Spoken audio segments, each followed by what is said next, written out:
sou a Aline para Nenhuma das Alternativas e eu já vim aqui para dar uma dica de anime. Fazia bastante tempo que eu não dava dica de anime aqui no canal. E chegou a vez de eu falar de novo de um, que é The Promised Neverland. Não se preocupe que eu não vou dar spoilers sobre esse anime aqui, eu vou tomar bastante cuidado, na verdade, porque é um anime que é muito fácil de dar spoilers sobre a narrativa. Mas a intenção aqui é fazer com que vocês deem uma chance para a história e não que vocês fiquem irritados porque eu estraguei surpresa. Muito antes de The Promised Neverland virar anime, eu já tinha ouvido recomendações sobre essa história. Olha, fica de olho aqui nessa narrativa, ela é muito boa, tem personagens muito bons. Então eu já conheci esse nome antes de efetivamente ter um anime. E quando ele efetivamente estreou, eu já via gente comentando no Twitter: não, você viu o primeiro episódio de Promised Neverland? Nossa senhora! Ou seja, esse é um tipo de anime, um tipo de história que faz as pessoas quererem comentar depois que elas assistem alguma coisa. Ele tem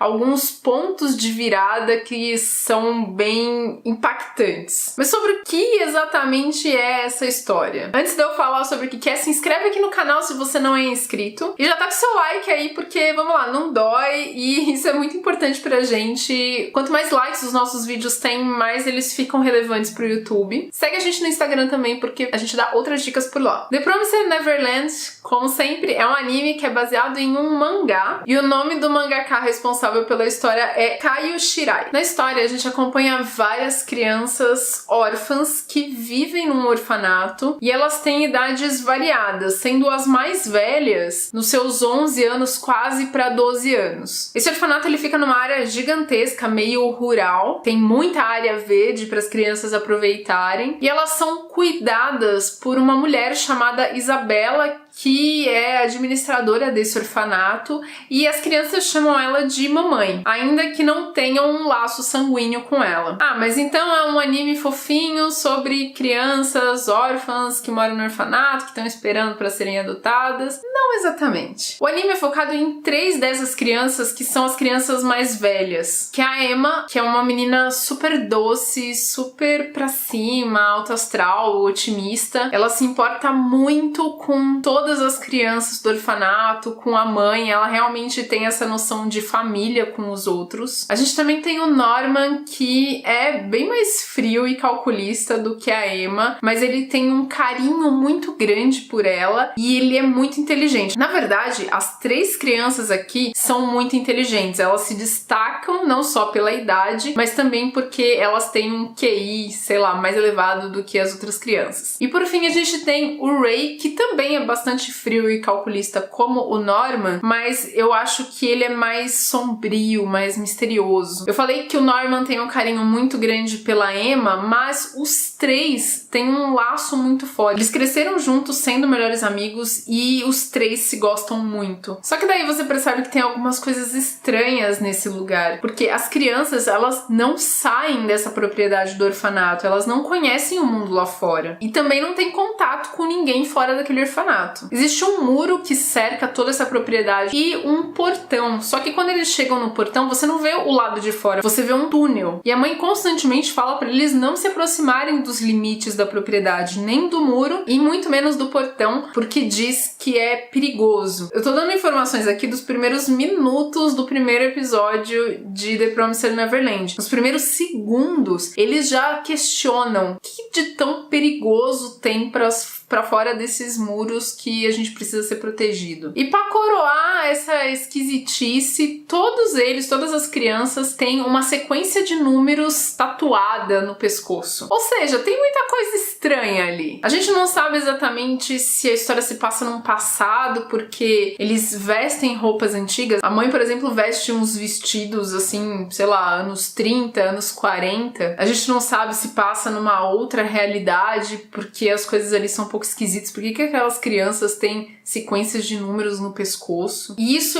que Promised Neverland faz muito bem. Ele constrói essa expectativa pra gente tentar entender o que a gente tá vendo. E no final do primeiro episódio, a gente já tem aí uma revelação, que é a tal da revelação que tava fazendo todo mundo comentar no Twitter. A partir dessa revelação do primeiro episódio, e que eu não vou falar aqui o que é, aí a gente começa a sintonizar um pouco mais sobre o que é essa história. Mas mesmo depois da primeira primeira revelação, a gente ainda tem muitos mistérios. Se eu pudesse definir The Promised Neverland, eu acho que é uma história de mistério, suspense, um pouquinho de terror, somado com um tanto de investigação e aquilo que a gente gosta bastante, que a gente tem em algumas obras japonesas, quando você tem pessoas muito inteligentes numa espécie de perseguição mental. Assim como as 3 crianças são muito inteligentes, outras pessoas ao redor deles também são muito inteligentes.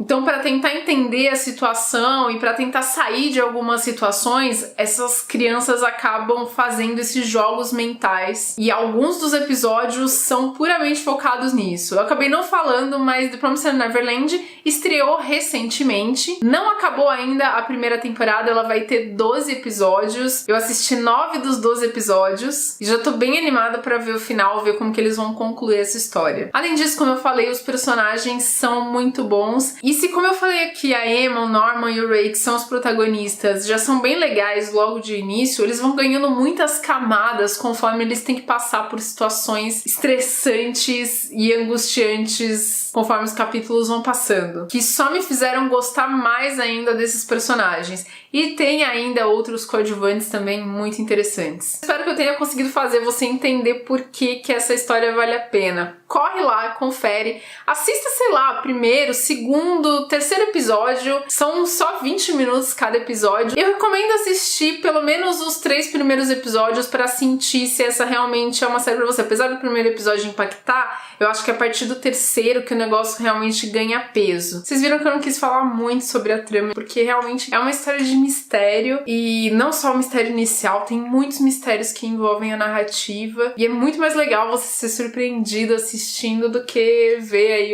alguém falando sobre a história. Então, se você gosta desse tipo de narrativa, somado aí as outras características que eu falei de The Promised Neverland, possivelmente você vai gostar desse anime que tem uma direção muito boa e muito voltada para essa construção de suspense. Essa foi minha dica. Digam aí nos comentários se vocês já tinham ouvido falar de The Promised Neverland ou se vocês já estão assistindo. E se sim, me digam o que estão achando. Cuidado com spoilers aqui. Não esquece de curtir aqui embaixo. Obrigada por me acompanhar e até o próximo vídeo. Tchau, tchau!